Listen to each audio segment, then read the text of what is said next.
आणि पुढची एक महत्त्वाची बातमी, मराठी माणसासाठी सर्व काही बाजूला ठेवून एकत्र यावं लागेल ही उद्धव ठाकरे यांची भूमिका आहे असं खासदार संजय राऊतांनी म्हटलंय। मनसे संदर्भात सकारात्मक पाऊल टाकायला हरकत नाही ही भूमिका पक्षप्रमुख उद्धव ठाकरेंची मनसे आणि दिलसे आहे असं राऊत म्हणाले। एकनाथ शिंदे आणि फडणवीस हे समोर आल्यावरती फार गोड बोलतात, पण तसं नाही आहे ना। मिठ्या मारतील, बाजूला बसतील, एकमेकाकडे बघून नेत्रपल्लवी करतील, पण प्रत्यक्षात तसं चित्र आहे का? तसं चित्र नाही। त्याच्यामुळे राज ठाकरेंच्या दोन्ही मुलाखती, तिन्ही मुलाखती यापेक्षा प्रत्यक्षात काय चाललं हे आम्हाला माहिती आहे। आम्ही स्वतः माननीय उद्धव ठाकरे साहेब आणि शिवसेना हे MNS म्हणजे मनसेबरोबर राज ठाकरे यांच्या नातं जोडायला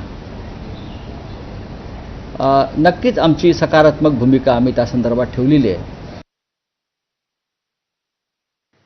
तर संजय राऊतांनी पुन्हा एकदा मनसे संदर्भातल्या युतीबद्दल काही सूचक विधान केलेले आहे।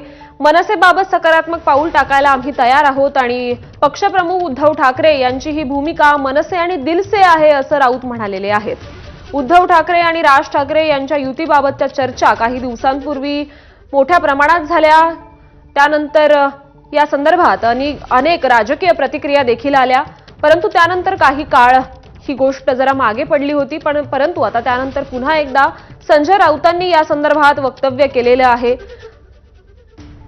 मराठी माणसासाठी सर्व काही बाजूला ठेवून एकत्र यावं लागेल ही उद्धव ठाकरेंची भूमिका आहे असं संजय राऊतांनी म्हटलेलं आहे। मनसे संदर्भात सकारात्मक पाऊल टाकायला हरकत नाहीये आणि ही भूमिका पक्षप्रमुख उद्धव ठाकरे यांची मनसे आणि दिलसे असं राऊत म्हणालेले आहेत।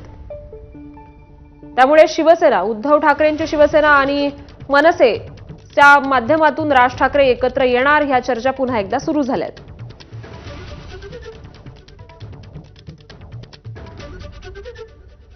आणि संजय राऊतांनी दिलेल्या या प्रतिक्रियेवर अधिक चर्चा करण्यासाठी आपले प्रतिनिधी वेदांत नेब सध्या आपल्या सोबत आहेत। वेदांत, उद्धव ठाकरे आणि राज ठाकरे यांच्यामधल्या युतीच्या चर्चा काही काळ जरा पडद्यामागे गेल्याचं दिसत होतं, परंतु आता पुन्हा एकदा संजय राऊतांनी हे एक सूचक वक्तव्य केलेलं आहे। नेमकं काय घडतंय राजकीय क्षेत्रात? श्रुती, आता मनसे आणि शिवसेना युती संदर्भातल्या चर्चांना काही काळ पूर्णविराम लागला होता। काल राज ठाकरे यांनी एक मुलाखत दिली आणि त्यामध्ये त्यांनी सांगितलं की जी मुलाखत मागच्या महिन्यात दिली होती त्या मुलाखतीत कोणी कसा अर्थ काढायचा ते त्यांनी काढावा, पण ज्या प्रकारे कालचं वक्तव्य राज ठाकरेंनी केलं त्यानंतर असं दिसत होतं की मनसेची भूमिका अजूनही ठाकरेंच्या शिवसेनेसोबत युती करण्यासंदर्भात स्पष्ट नाहीये। मात्र दुसरीकडे ठाकरेंची शिवसेना ही मनसेसोबत युती करायला पूर्णपणे सकारात्मक असल्याचं संजय राऊत म्हणतात। त्यांचं असं म्हणणं आहे की मराठी माणसासाठी सर्व काही बाजूला ठेवून एकत्र यायला उद्धव ठाकरे तयार आहेत। काही नेत्यांसोबत सुद्धा उद्धव ठाकरे यांची चर्चा झालेली आहे आणि त्यांचं असं म्हणणं आहे की मराठी माणसासाठी जर एकत्र यायचं असेल तर खऱ्या अर्थानं आपण एकत्र येऊन मनसे खरं वेदांत, त्यामुळे आता शिवसेना आणि मनसे यांच्यामधल्या युतीच्या चर्चा पुन्हा एकदा कुठपर्यंत जातात हे पाहणं महत्त्वाचं ठरणार आहे। धन्यवाद आपण दिलेल्या या माहितीसाठी।